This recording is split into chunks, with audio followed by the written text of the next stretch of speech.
तो चलिए दोस्तों, जैसे कि पिछले वीडियो में हमने एईडीओ का जो है सो सामान्य अध्ययन का एक सीरीज चालू किया था, जिसमें जीके जीएस को डेली 50 क्वेश्चन को सॉल्व कराया जाएगा। उस कड़ी में आज हम क्वेश्चन नंबर 51 से सॉल्व करना चालू करते हैं, जिसमें कि पहला क्वेश्चन है, उच्चतम न्यायालय की व्यवस्था के अनुसार निजी भवनों के ऊपर राष्ट्रीय झंडा को फहराना डैश के तहत नागरिक को मौलिक अधिकार प्राप्त है। तो इसका सही आंसर हो जाएगा संविधान के अनुच्छेद 19 के 1 के ए के अनुसार। अगला क्वेश्चन है, निम्नलिखित में से कौन सा एक मानव अधिकार भारतीय संविधान के अंतर्गत मौलिक अधिकार भी है? तो कौन सा मौलिक अधिकार भी है? तो ये हो जाएगा शिक्षा का आधार। 86वां संविधान संशोधन 2002 के तहत शिक्षा का अधिकार को एक मौलिक अधिकार का भी दर्जा दे दिया गया है। भारत के संविधान का निम्नलिखित में से कौन सा अनुच्छेद प्रेस की स्वतंत्रता से संबंधित है? तो कौन सा अनुच्छेद प्रेस की स्वतंत्रता से संबंधित है? अनुच्छेद 19 जो है तो प्रेस की स्वतंत्रता से संबंधित है। भारत के संविधान का कौन सा अनुच्छेद देवनागरी लिपि में हिंदी को संघ के सरकारी भाषा के रूप में मान्यता देता है? कौन सा अनुच्छेद जो है तो देवनागरी लिपि को हिंदी को संघ के सरकारी भाषा के रूप में मान्यता देता है? तो अनुच्छेद जो है सो 343। कौन सा अनुच्छेद देता है? तो अनुच्छेद 343 देता है। ठीक है। भारतीय संविधान का कौन सा अनुच्छेद संवैधानिक प्रावधानों की संघीय संसद राज्य विधानपालिकाओं द्वारा बनाए गए नियमों या कानूनों पर प्राथमिकता प्रदान करता है? तो कौन सा अनुच्छेद जो है सो प्राप्त करता है? तो ये अनुच्छेद 245। कौन सा अनुच्छेद प्राप्त करता है? तो अनुच्छेद 245। कौन सा अनुच्छेद करता है? तो 245। चलिए दोस्तों, अगले क्वेश्चन की ओर। भारतीय संविधान का 8वीं अनुसूची में वर्णित है। तो भारतीय संविधान के 8वीं सूची में क्या वर्णित है? तो 8वीं सूची में वर्णित है भारतीय भाषाओं के बारे में वर्णित है। कौन सी क्या वर्णित है? भाषाओं के बारे में वर्णित है। अगला क्वेश्चन, ग्लोबल वार्मिंग के लिए कौन सा गैस उत्तरदायी है? तो ग्लोबल वार्मिंग के लिए जो है सो CO2। कौन सा गैस उत्तरदायी है? CO2 उत्तरदायी है। अगला क्वेश्चन है, निम्नलिखित राष्ट्रीय उद्यानों में से कौन सा एक सही सम्मिलित नहीं है? कौन सा एक सही सम्मिलित नहीं है? जैसे पन्ना जो है सो बिहारिया सम्मिलित नहीं है, क्योंकि पन्ना जो है सो ये पाया जाता है मध्य प्रदेश में। कहाँ पाया जाता है? तो पन्ना जो है सो मध्य प्रदेश में पाया जाता है। अगला क्वेश्चन की ओर स्टार्ट करते हैं। तो अगला क्वेश्चन हमारा हो जाएगा, हाँ, निम्नलिखित संघ या राज्य क्षेत्रों में से किसमें सबसे कम क्षेत्र वनाच्छादित है? निम्नलिखित संघ या राज्य क्षेत्रों में से किसमें सबसे कम क्षेत्र वनाच्छादित है? तो ये हो जाएगा चंडीगढ़। चंडीगढ़ में सबसे कम वन आच्छादित है। अगला क्वेश्चन हो जाएगा, उल्टे एवं सीधे दोनों प्रकार के पारिस्थितिकी पिंड किसमें पाया जाता है? उल्टे एवं सीधे दोनों प्रकार के पिरामिड जो है तो किसमें पाए जाते हैं? तो जीव भार का पिरामिड। और हम लोग जानते हैं कि ऊर्जा का पिरामिड हमेशा सीधा होता है। ऊर्जा का पिरामिड जो हमेशा सीधा होता है, उल्टे एवं सीधे दोनों प्रकार के पाया जाता है जीव भार का पिरामिड।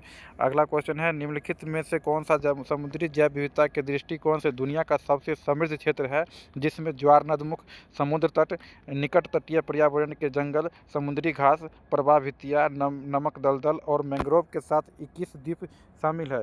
ये कौन सा है? तो मन्नार की खाड़ी बायोस्फीयर रिजर्व। कहाँ 21 जहाँ पे शामिल है वो कहाँ है? मन्नार की खाड़ी बायोस्फीयर रिजर्व। अगला, सुर्खियाँ बटोरने वाले लिस्बन घोषणा किस इकाई से संबंधित है? लिस्बन घोषणा जो है तो किस इकाई से संबंधित है? तो ये जो है तो महासागर से संबंधित है। किससे संबंधित? लिस्बन इकाई किससे संबंधित है? लिस्बन घोषणा महासागर से संबंधित है।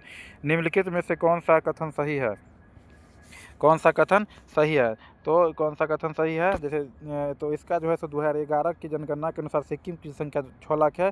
यही कथन जो है सो सही है। कौन सी कथन सही है? तो 2011 की जनगणना के अनुसार सिक्किम की संख्या 6 लाख है, यही सही है। ठीक है। भारत में 2001 से 2011 में दशकीय महिला वृद्धि दर क्या थी? दशकीय महिला वृद्धि कितना थी? 18.12%। कितनी थी? 18.12% थे। ठीक है। तो क्वेश्चन नंबर आज 65 नंबर है, कुल जनसंख्या एवं कुल क्षेत्रफल के अनुपात को क्या कहते हैं? कुल जनसंख्या एवं कुल क्षेत्रफल के अनुपात को क्या कहते हैं? तो जनसंख्या घनत्व कहते हैं। क्या कहते हैं? जनसंख्या कुल क्षेत्रफल एवं कुल जनसंख्या एवं कुल क्षेत्रफल के अनुपात को क्या कहते हैं? जनसंख्या घनत्व कहते हैं। इंग्लैंड में स्थित पिनाइन नामक पर्वत श्रेणी के विस्तार की दिशा क्या है? इंग्लैंड में स्थित पिनाइन नामक पर्वत श्रेणी के विस्तार की दिशा क्या है? इसकी विस्तार की दिशा जो है तो उत्तर से दक्षिण है। क्या है? उत्तर से दक्षिण है। अगला क्वेश्चन आ जाएगा, निम्नलिखित में से कौन सा जंगल या झाड़ी दावानल भूमध्य सागरीय जलवायु के प्रकार का नहीं है? निम्नलिखित में से कौन सा जंगल या झाड़ी दावानल भूमध्य सागरीय जलवायु के प्रकार का नहीं है? तो ये हो जाएगा साइबेरिया। कौन सा नहीं है? तो साइबेरिया नहीं है। चलिए अगला क्वेश्चन की ओर, निम्नलिखित में से कौन सा एक क्षेत्र भूमध्य सागरीय प्रकार की जलवायु नहीं है? कौन सा जो है तो भूमध्य सागरीय जलवायु नहीं है? तो ये भूमध्य सागरीय जलवायु नहीं है। ये हो जाएगा उत्तरी न्यूजीलैंड। उत्तरी न्यूजीलैंड जो है तो भूमध्य सागरीय जलवायु नहीं है। अगला क्वेश्चन है निम्नलिखित में से किस क्षेत्र में भूमध्यसागरीय जलवायु प्रचलित नहीं है। निम्नलिखित में से किस क्षेत्र में भूमध्यसागरीय जलवायु प्रचलित नहीं है, तो इसका हो जाएगा पंपास में जो है सो भूमध्यसागरीय जलवायु प्रचलित नहीं है। खगोल वैज्ञानिकों द्वारा खोजे गए अत्यधिक ऊर्जा वाले पार्टिकल अमतरासु का नामकरण किसके आधार पर किया गया है। खगोल वैज्ञानिकों द्वारा खोजे गए अत्यधिक ऊर्जा वाले पार्टिकल अमतरासु का नामकरण किसके द्वारा किया गया है, तो जापानी सूर्य देवी की। अगला क्वेश्चन है चंद्रमा सदृश ग्रह कौन सा है। चंद्रमा के सदृश कौन सा ग्रह है, तो चंद्रमा के सदृश ग्रह है बुध। चंद्रमा के सदृश कौन सा ग्रह है, तो बुध ग्रह है।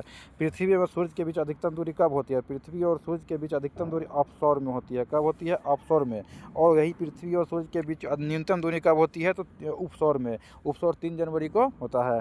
निम्नलिखित लौह अयस्कों में से बेलाडीला में क्या पाया जाता है। निम्नलिखित अयस्कों में से बेलाडीला में क्या पाया जाता है, तो बेलाडीला में पाया जाता है हेमाटाइट। बेलाडीला जो है सो लोहे की खान है। और क्वेश्चन ये पूछता है कि बेलाडीला किसकी खाने हैं, तो लोहा की खाने हैं। उसमें भी कौन सा लोहा पाया जाता है, तो हेमाटाइट वाली लोहा पाया जाता है। चलिए अगला क्वेश्चन की तरफ चलते हैं, जिसमें कि पहले शीत ऋतु में तमिलनाडु के तटीय क्षेत्रों में वर्षा होने का कारण क्या है। शीत ऋतु में तमिलनाडु के तटीय क्षेत्र में वर्षा होने का कारण क्या है, तो इसका जो है तो उपयुक्त में से कोई नहीं कारण है। इसका क्या है, तो उपयुक्त में से कोई नहीं कारण है। हैदराबाद में दक्षिण पश्चिम मानसून की वापसी सामान्य तिथि क्या है। हैदराबाद में दक्षिण पश्चिम मानसून की वापसी की सामान्य तिथि क्या है, तो 15 अक्टूबर। क्या है, तो 15 अक्टूबर है। टिवार्था के अनुसार भारत की जलवायु किस प्रकार की जलवायु है। टिवार्था के अनुसार भारत की जलवायु किस प्रकार की जलवायु है, तो उपोष्ण मानसूनी जलवायु है। और टिवार्था के अनुसार भारत की जलवायु किस प्रकार की जलवायु है, तो उपोष्ण मानसूनी जलवायु है। किस रेखांश पर भारतीय मानक अपनाया जाता है। किस रेखांश पर भारतीय मानक समय अपनाया जाता है, तो ये जो है सब 82.5 डिग्री पूर्व। 82.5 डिग्री पूर्व पर भारतीय रेखा का सामान्य समय ज्ञात किया जाता है। भारतीय उपमहाद्वीप पूर्व में मूलतः एक भाग था। भारतीय उपमहाद्वीप किसका भाग था, तो भारतीय उपमहाद्वीप से गोंडवाना लैंड का एक भाग था। किसका भाग था, तो गोंडवाना लैंड का एक भाग था। ग्रीनविच मध्य समय से भारतीय मानक सीमा कितना घंटा आगे रहता है, तो जैसे कि हम लोग जानते हैं 1 डिग्री में 4 मिनट होता है, तो 82.5 डिग्री में 82 गुना 4 330 मिनट, जो कि 5.5 घंटा आगे होता है। तो इस आंसर हो जाएगा 5.5 घंटा। और हम लोग पूरब में हो तो ग्रीनविच रेखा से पूर्व की ओर जाने पर समय बढ़ता है और पश्चिम को जाने पर समय घटता है। तो हम लोग ग्रीनविच से पूर्व में हैं तो 5.5 घंटा आगे हो जाएंगे। 1815 में प्रकाशित राजा राम मोहन राय की पहली पुस्तक का नाम क्या था। 1815 में जो राजा राय की पहली पुस्तक आई थी उसका क्या नाम है, उसका नाम है तूफ़त उल मुहाब्बदीन। दक्कन एजुकेशन सोसाइटी के संस्थापक कौन है। दक्कन एजुकेशन सोसाइटी के संस्थापक कौन है, तो बाल गंगाधर तिलक। दक्कन एजुकेशन सोसाइटी के संस्थापक कौन है, तो बाल गंगाधर तिलक। अबुल कलाम आज़ाद के द्वारा किस पत्रिका को संपादित किया गया था, तो अबुल कलाम आज़ाद के द्वारा किसका संबोधित किया गया था, अल हिलाल का। किसका किया गया था, तो अल हिलाल का। अबुल कलाम आज़ाद द्वारा किस पत्रिका को संपादित किया गया था, अल हिलाल का किया गया था। इनमें से कौन वंदे मातरम समाचार पत्र के संपादक थे, तो वंदे मातरम के संपादक कौन थे, तो अरविंद घोष। कौन थे, तो अरविंद घोष। इसमें से कौन वंदे मातरम समाचार पत्र के संपादक थे, तो अरविंद घोष थे। ठीक है, तो अगला क्वेश्चन चलते हैं। किस वर्ष लॉर्ड लिटन ने भाषाई आधार पर प्रेस की स्वतंत्रता को प्रतिबंधित किया था। तो लॉर्ड लिटन ने जो है तो भाषाई आधार पर प्रेस की स्वतंत्रता को प्रतिबंधित कब किया था, तो ये किया था 1878 ईस्वी में। कब किया था लॉर्ड लिटन, 1878 ईस्वी में। 1857 के विद्रोह के समय एक नेता कुंवर सिंह किस स्थान पर थे। 1857 के समय एक नेता कुंवर सिंह जो है तो कहाँ से भाग लिए थे, तो ये लिए थे जगदीशपुर से। कहाँ से लिए थे, जगदीशपुर से।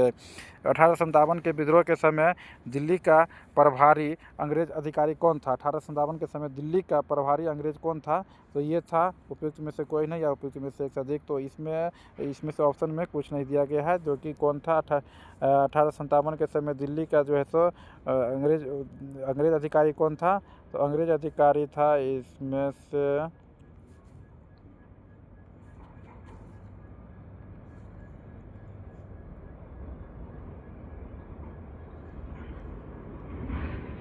दिल्ली से थे निकोलस और हडसन। कौन थे? निकोलस और हडसन थे, जो 1857 से दिल्ली के समय अधिकारी थे। चलिए अगला क्वेश्चन पे चलते हैं। 1857 विद्रोहियों को धोखा किसने दिया था? 1857 के समय विद्रोहियों को धोखा किसने दिया था? विश्वनाथ दुबे ने दिया था। किसने दिया था? विश्वनाथ दुबे ने जो है सो धोखा दिया था।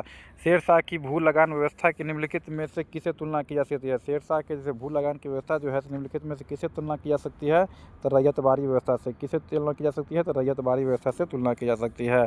फतेहपुर सीकरी स्थित प्रसिद्ध बुलंद दरवाज़ा जामी मस्जिद का प्रवेश द्वार क्या है, किधर है? तो फतेहपुर सीकरी में जो है बुलंद दरवाज़ा का जामी मस्जिद का दरवाज़ा जो है सो प्रवेश द्वार कौन सा है? तो ये हो जाएगा आपको दक्षिण की तरफ है प्रवेश द्वार, दक्षिणी प्रवेश द्वार है। भारत के किस नगर को मध्यकाल में सिराज ए मशरिक यानी पूर्व का सिराज कहा गया है? तो पूर्व का सिराज कहा गया है जौनपुर। किसको कहा गया? पूर्व का सिराज कहा गया है जौनपुर को कहा गया। दिल्ली सल्तनत के किस सुल्तान को लाक्स बख्श कहा गया है? लाक्स बख्श मतलब लाखों का दान देने वाला। लाखों का दान देने वाला जो है सो कुतुबुद्दीन ऐबक को जो दिल्ली के किस सुल्तान को लाख बख्श कहा गया है? तो कुतुबुद्दीन ऐबक को जो है सो लाख बख्श कहा गया है। ठीक है, उसका क्वेश्चन नंबर जो है सो 92 हो जाएगा। इनमें से किस सल्तनत के शासक ने कुतुब मीनार के पास हौज ए शम्सी का निर्माण करवाया था? तो हौज ए शम्सी का निर्माण जो है सो किसने करवाया था? तो इल्तुतमिश ने करवाया था। किसने करवाया था? इल्तुतमिश ने करवाया था। चलिए दोस्तों अगला क्वेश्चन की तरफ आते हैं। तो आज का है 93 नंबर क्वेश्चन है। बिगड़ाराज फोर ने जो है सो अजमेर की 2.5 दिन का झोपड़ा का नामक मस्जिद के पहले किसका निर्माण कराया था? तो कॉलेज का नाम। 2.5 दिन के झोपड़ा के नाम से पहले किसका निर्माण करवाया था? तो कॉलेज का निर्माण कराया था। ऐहोल में दुर्गा मंदिर का निर्माण हुआ था। ऐहोल में जो है सो दुर्गा मंदिर है उसका निर्माण जो है सो कब हुआ था? तो चालुक्य काल में हुआ था। कब हुआ था? चालुक्य काल में हुआ था। सिंधु घाटी के लोग क्या थे? सिंधु घाटी के लोग क्या थे? तो सिंधु घाटी के लोग जो शाकाहारी और मांसाहारी दोनों प्रकार के रहते थे। सिंधु घाटी के लोग कैसे थे? तो शाकाहारी और मांसाहारी दोनों प्रकार के थे। और 96 नंबर क्वेश्चन है। चनहुदरो जो है हड़प्पा संस्कृति से संबंधित एक स्थल है जो स्थित है। चनहुदरो जो है सो कहाँ स्थित है? चनहुदरो जो है सो सिंध में स्थित है। कहाँ स्थित है? सिंध में स्थित है। पुरुषार्थ कितने हैं? क्वेश्चन नंबर 97 जो है सो पुरुषार्थ कितने हैं? तो पुरुषार्थ जो है सो 4 है। कैसे कितने हैं? पुरुषार्थ जो है सो 4 है। प्रथम मानव जीवाश्म भारत की किस नदी घाटी से प्राप्त हुआ था? प्रथम मानव जीवाश्म भारत की किस नदी घाटी से प्राप्त हुआ था? तो नर्मदा घाटी से हुआ था। कहाँ से हुआ था? नर्मदा का। प्रथम मानव जीवाश्म भारत के किस नदी घाटी से प्राप्त हुआ था? नर्मदा घाटी से। भारत में पशुपालन एवं कृषि के प्राचीनतम साक्ष्य कहाँ से प्राप्त हुए हैं? कहाँ से प्राप्त हुए हैं? तो ये हो जाएगा मेहरगढ़ से। मेहरगढ़ से भारत में पशुपालन एवं कृषि के प्राचीनतम साक्ष्य कहाँ से प्राप्त हुए हैं? तो मेहरगढ़ से प्राप्त हुए हैं। आज के सेशन का जो है सो लास्ट क्वेश्चन है। आज का सेशन का लास्ट क्वेश्चन क्या कहता है? निम्नलिखित में से कौन सा कथन सही है? हड़प्पा का उत्खनन जो है सो 1921 ईस्वी में हुआ था। तो हड़प्पा का उत्खनन 1921 में क्या सही बात है। वर्तमान में हड़प्पा पाकिस्तान में, ये भी सही है। हड़प्पा ब्यास नदी किनारे, यह गलत है। और हड़प्पा के उत्खनन आर डी बनर्जी, ये भी गलत है। छत्रबाला रात हड़प्पा से मिलता है, ये इस तरह से ऑप्शन जो है सो सिर्फ 1 और 2 सही है। चलिए दोस्तों आज का वीडियो का जो है सो लास्ट क्वेश्चन यहीं तक रहा। तो मेरे चैनल को सब्सक्राइब कीजिएगा। अभी नया चैनल है तो गलतियाँ तो होती रहेगी, कृपया से दरकिनार किया। ठीक है, धन्यवाद।